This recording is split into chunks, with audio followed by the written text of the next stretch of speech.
Welcome back to Fire Emblem Echoes. So, last time we heard some bandits talking about kidnapping someone, so let's do something about this. Stay away from me! I'm only the stupid watchman! I just watch things!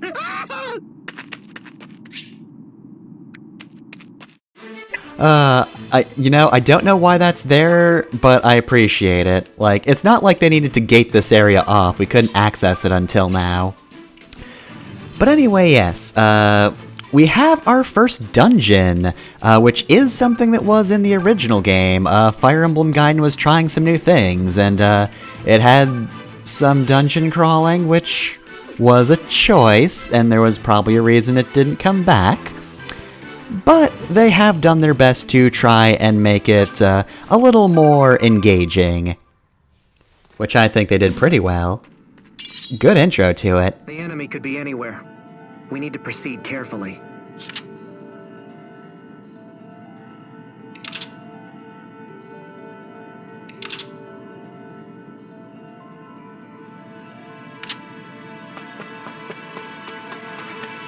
The dank smell of mold permeates the shrine.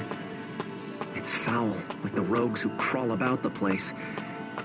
How could this house to the mother have become such a welcome haven for brigands? We also get a little bit of a monologue to start us out.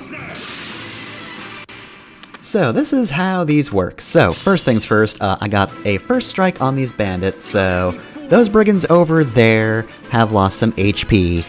In addition, we're also starting closer to them, which is advantageous because we can just start hitting them.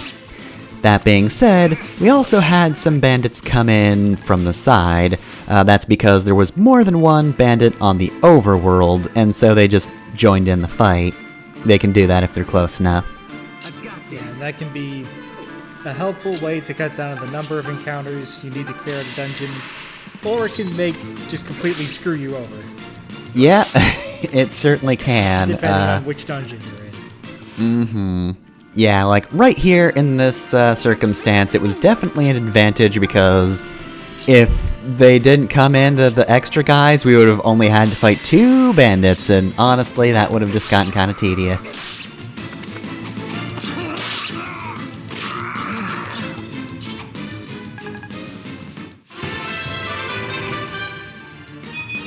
I can tell I'm getting stronger.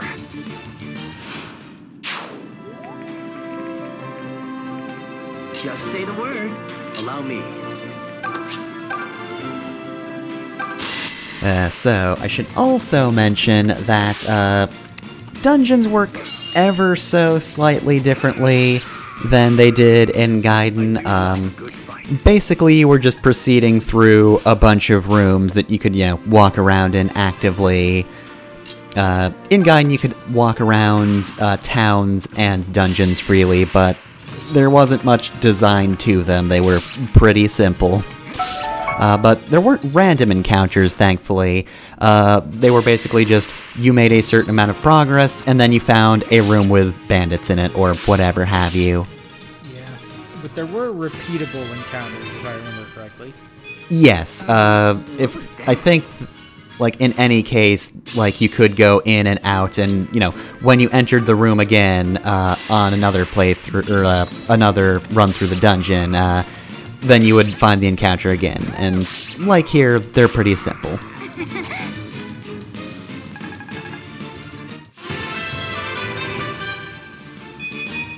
It's nice to Jeez. get stronger. Quit hogging the good level ups, Faye. You can already class change, jeez. I like the phrasing on it, the right to class change. But yeah, I think between the two, I definitely prefer how this game handles dungeons, just because, like, in either game, they're very simple fights. Like, layouts in dungeons specifically aren't very complex. In the game itself, or, like, outside of the dungeons, they're not super complex either, but, like, they're very simple in dungeons. I didn't even know if you really had, like, the rocks strewn about the battlefield in the original version, but I don't remember the original map super well. This might come as a shock to you.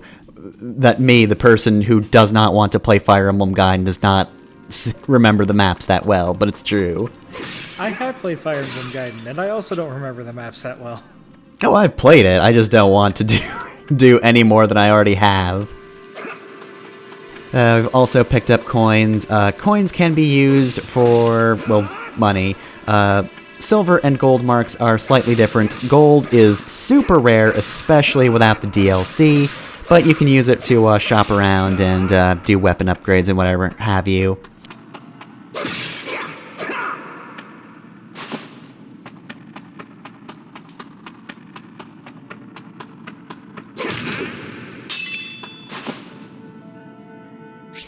We also picked up a sword from the treasure chest, which is going to be handy. The sword will, of course, change your stats up a little bit, but more importantly, it also gives you 2 new mystery abilities that we have not unlocked yet. If you use the sword for an extended period of time, you will unlock special skills. Oh, hi, Bandit, how's it going? Alright, well, good example of what happens when you don't get a preemptive strike. I mean, it could be worse. It could have been a back attack. As it stands, the only real difference here is, like, we don't get to immediately attack them, but that's fine, because I have plenty of characters to set up a defensive formation. Say the word. But, yeah, I think I would say this is definitely better than how Gaiden did it. I mean, it's way more dynamic than in that game, because otherwise it was just a big square you fought in. Here, the dungeon is actually kind of interesting to look at and play around in. Yeah, like, Gaiden was an experiment in a lot of ways, and the thing about experiments is that you're never going to get it exactly right. Well, probably not. Some people are lucky, but, like, doesn't always happen. And yeah, like, they were trying something new, and it's interesting that they did try to flesh it out in this game rather than just, like, trying to turn Gaiden into a, like, more proper Fire Emblem game, but I feel like that would actually take more work in its own way. Like, they had to, you know, create these dungeons, and that's probably a fair bit of work, but, like, they also would have had to come up with a lot of new map designs and kind of, like, condense the story in different ways than it was originally. If they just said, here's chapter 1, chapter 2, that sort of thing. Everything seems so much clearer. Alright, and that's everybody earning the right to class change. So we'll have to check that out soon. But first we'll just mop these guys up. I am glad, though. I think that they just, made the town sections just like a visual novel, walk around here, choose your destination sort of thing. The backgrounds are nice enough that they're good to look at, but also they don't waste your time by having you actively move around them. Yeah. Which is odd because Three Houses ended up taking the opposite approach. Yeah, it works pretty well there, though there's also a good amount of quick travel as well, so...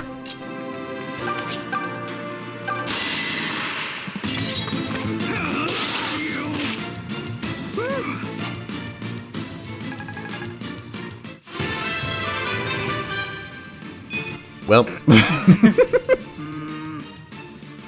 that just happens sometimes. A lot of times. A lot of times. You make it look easy, Om. I'm pretty sure they did alter some growth rates, but like just so that nobody got resistance screwed. Mm-hmm.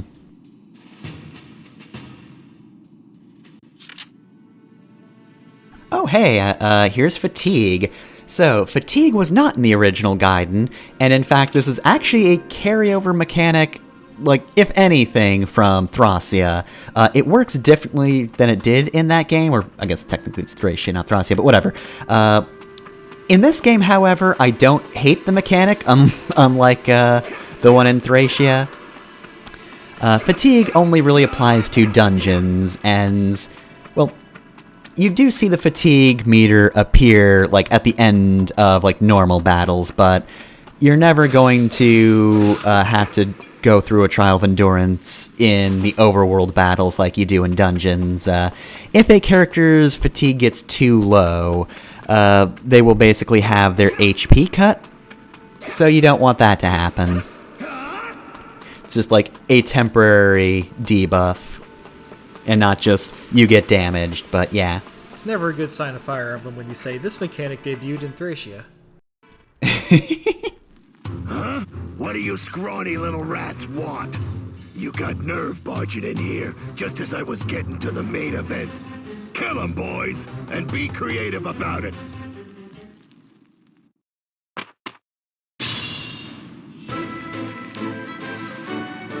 Alright, so a little more about fatigue.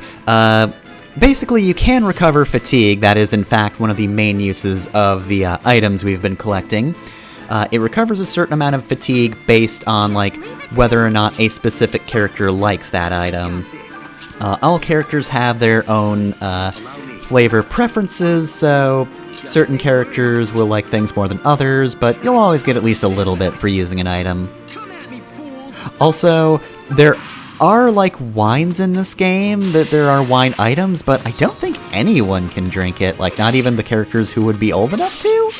Like, I don't remember being able to use it, so wine is in the same class as axes, in that they're there, but I don't know why exactly. It's probably like a conscious decision. They don't want to be getting drunk while they're out in the dungeon.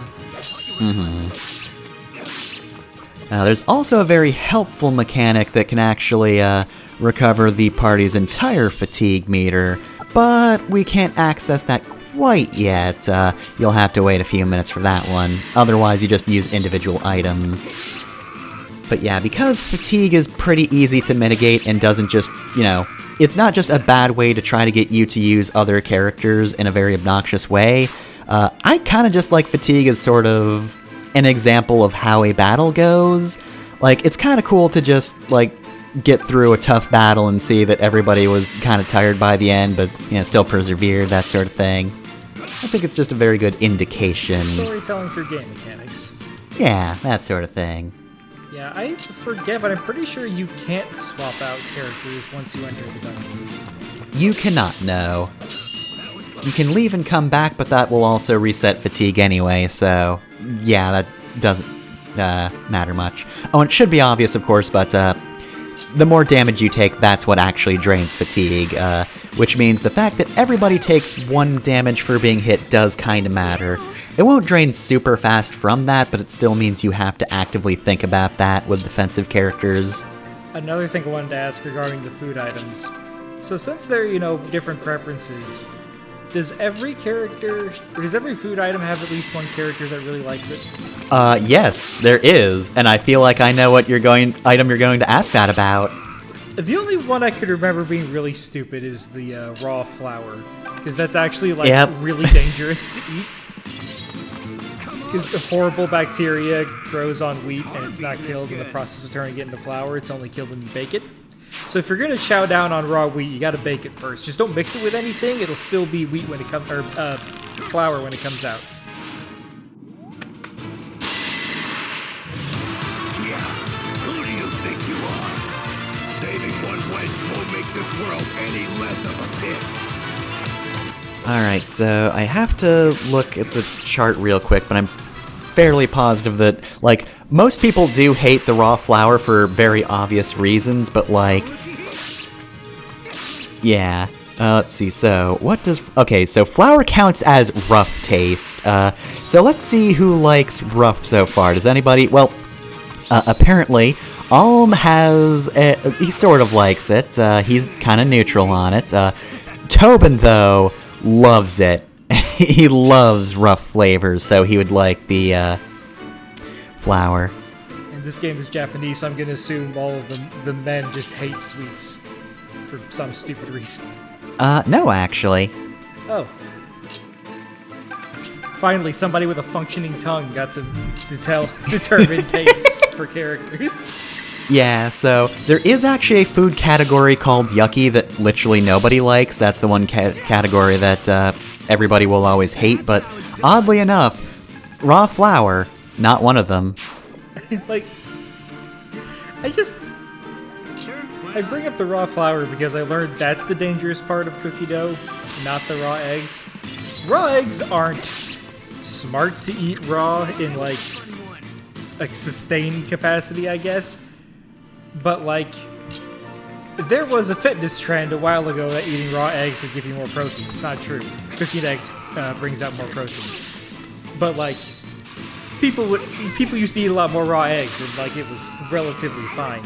No, it's the flour that's not been cooked that will just murder you.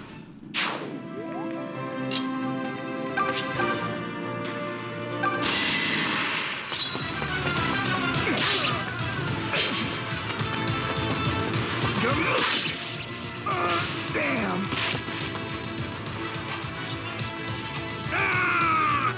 Damn you! Damn you. Damn line. No, my wine! Hang on a minute, this is ram wine. How the hell did this get here? He stole it from the village. But, like, no brigands have made it to the You make village. it look easy, Om. Look, they're right outside of there. They can just fucking pick up whatever they want. Somebody leaves a wine outside. A bunch of teens drink in, like, right outside the walls. They can get it. Miss, are you alright? Say something. Who are you? How did I get here? You're in a shrine. Some brigands kidnapped you and took you here. Don't worry, they're gone. We dealt with them before they could do you any harm. I see. Thank you, sir. After those ruffians seized me, I passed out. I don't want to think about it. What's your name? I am Silk. I hail from a priory far to the east, on the island of Novus. So, Silk. What brings a woman of the cloth like you so far from home? My mission. I nearly forgot. I must find a man named Sir Myson. Are we far from Ram Village? Are you serious? Ram's our home. Sir Myson is my grandfather. What? You're Sir Myson's grandson? May I see that mark on your left hand? What, this? Sure. Pretty strange for a birthmark, huh? And that's not even the weirdest part. A long time ago, a girl in my village had the same mark on her hand. So you're the one Huh? What is it, Silk? Sir Ulm, I have something for you. Here, please, take this. All right, but what is it? It's called Mila's Turnwheel. It's a relic that contains some of the Earth Mother's power. I believe it will be of great use to you. Are you sure? You were supposed to give this to my grandfather, right? No, this is definitely for you. Now that you have left your village and embarked upon an auspicious journey, the Turnwheel will become a vital tool during the trials ahead. Okay. Well, thank you. I promise to take good care of it. By the way, how do you use it? You don't use it. It uses you. When the time is right, the Turnwheel will give you a sign. Okay. I'm not sure I understand, but I'll take your word. It appears that Mother Mila already wishes to show you something. The Turnwheel. It's glowing. What's happening? Where am I? That's Sophia Castle. This is our kingdom? What happened here? Is the deliverance too late? Ah! Sir Ulm, what did you see? It was so clear. Silk, it was horrible. Be calm. What you saw in the vision is not the present. The Mother is either telling you what could be, or what once was. Her power is sight.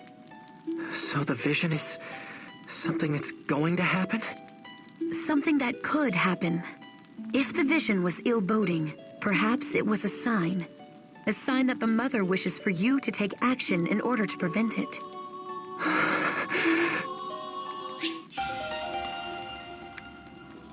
Sir Ulm. In my travels, I have witnessed the sorry state of our kingdom.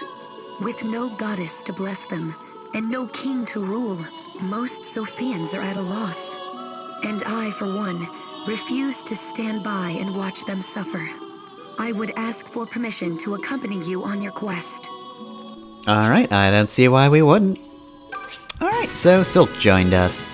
She is our first cleric, which means she can heal and use other various white magics which aren't necessarily healing all the time. So, Silk here is our first healer, and depending on the choice you make in a hot minute, or if you're playing Gaiden, our only healer for a while. She's a pretty good introduction to kind of the dynamic of healers in this game, because of course, casting magic takes HP. But she can also heal.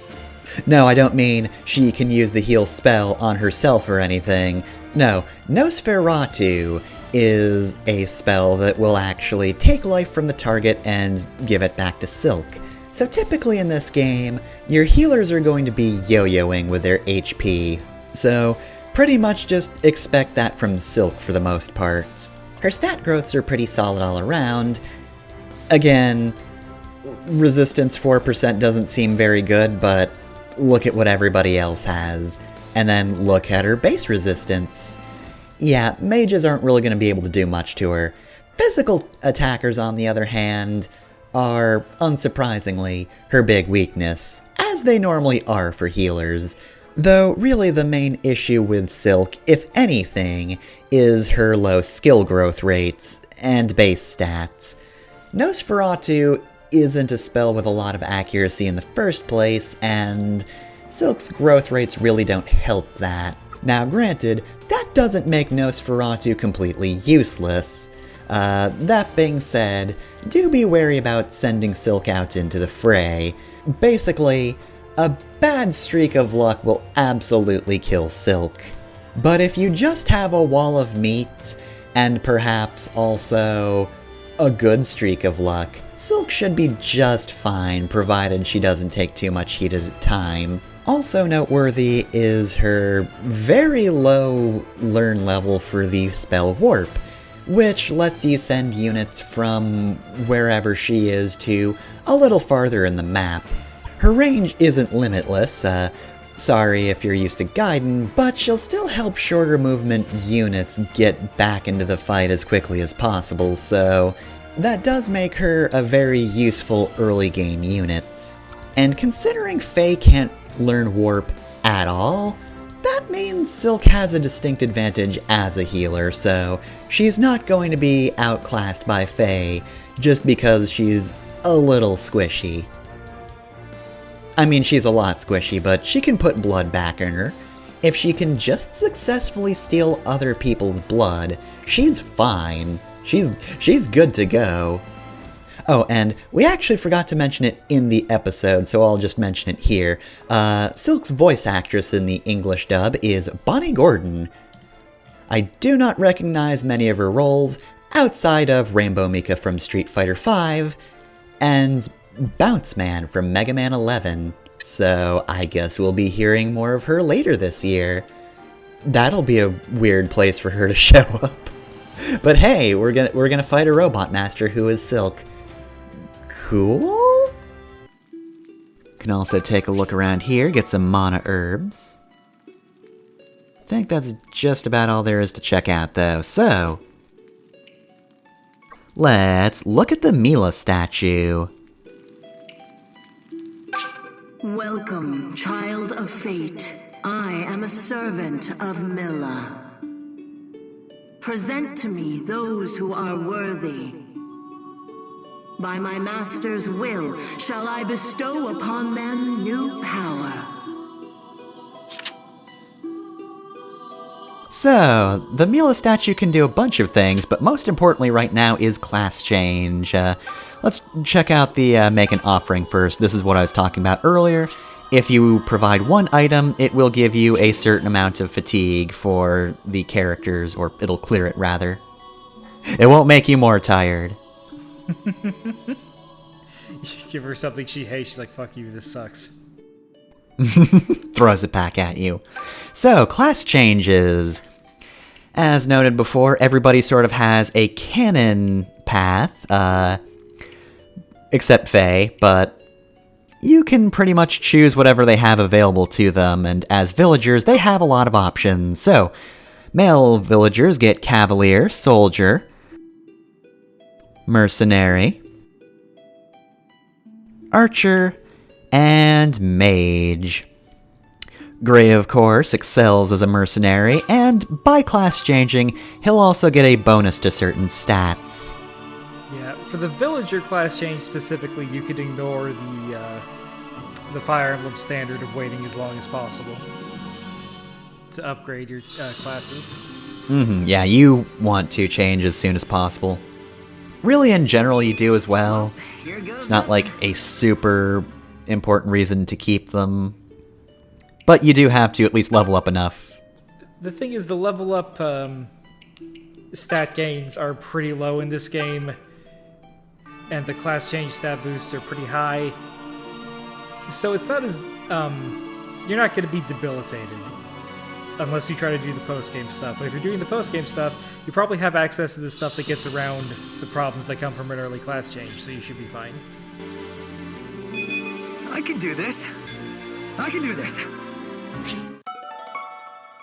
Alright, so Tobin's got a bow now, which means he's got good range. He's now using bows. Let's see, do I skip to Cliff? Don't think I do. Yep, nope, we go to Fae. Fae, as a female villager, has access to Cavalier, Pegasus Knight, Cleric, and Mage. So yeah, unfortunately, there are some gender-locked classes. I'm going to change Fae to Pegasus Knight, for two reasons. Cleric and Pegasus Knight are her specific classes that she can access that male villagers can't. But we just got a Cleric with Silk, and not to say having more than one Cleric is a bad thing. If that were the case, then you'd be in trouble with some later parties. But Pegasus Knights, we don't have any just yet, and I'm gonna be honest, Faye's character works way more if she has a lance in hand than healing magic. The only thing about Faye as a cleric is that she learns the Renew spell, which turns her into a dancer. A bootleg dancer. Yeah. It's not to say it's bad to give her that. It is important to note that every character has their own set of spells, so if you do Mage or Cleric on certain characters, they will have certain spells that other characters might not. Some characters have their own set of spells. There is a generic spell list that most characters have. Yeah, there's overlap, certainly, but there are also some characters who get more unique things. Cliff, of course, just got Fire, which is super basic. So hey, now that you're done, can I talk about how class changing worked in Gaiden? Oh, sure. It picked the class you could change to randomly, so you had to leave and come back if you didn't want that class change. Yeah, it sucked. Like, would you like to turn Tobin into an archer? Wait, that's what you do want. Would you like to turn Robin into a cavalier? No. Would you like to turn Robin into a mercenary? No. No. Would you like to turn Robin into a cavalier? God damn it, game! Yeah, the good news is that's, of course, only a problem for villagers, so it's not like it's going to be a pervasive problem throughout the game, because once you're set on a class line, you're set unless you are able to reset, and of course, certain characters just will have their own class lines. Cough, cough, Alm.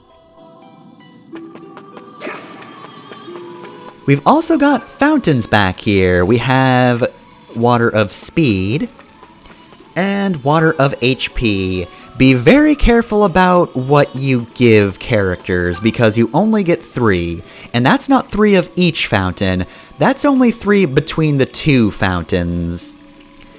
This is exactly how it worked in Gaiden, and yeah, it's definitely helpful. I think overall I'd prefer Speed, because I want characters to at least be fast enough to not get doubled super often.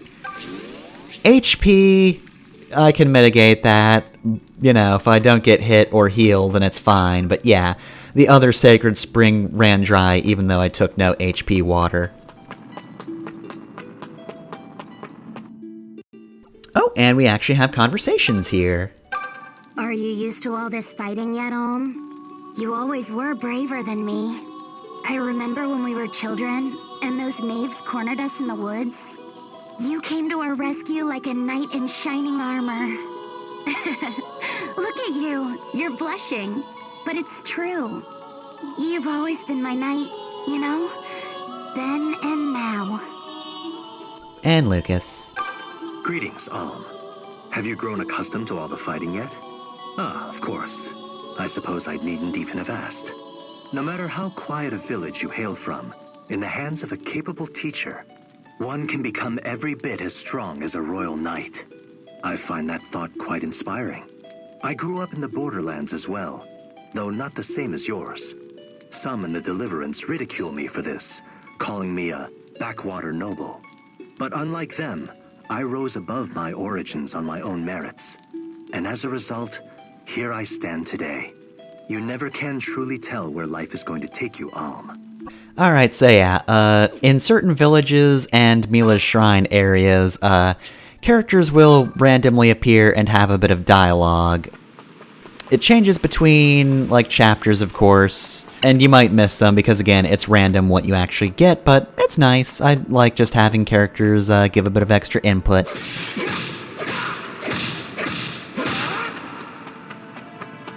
But, yeah, that's Mila's Shrine, or the Thieves' Shrine as it is now. Very short dungeon. It's pretty much just a straight walk to the boss with a secret passage to the side, but, we might be done here. Oh god, graphical glitch. Oh no. What is happening? 3DS emulation. But yes, we will soon be very familiar with this shrine, even if it is simple.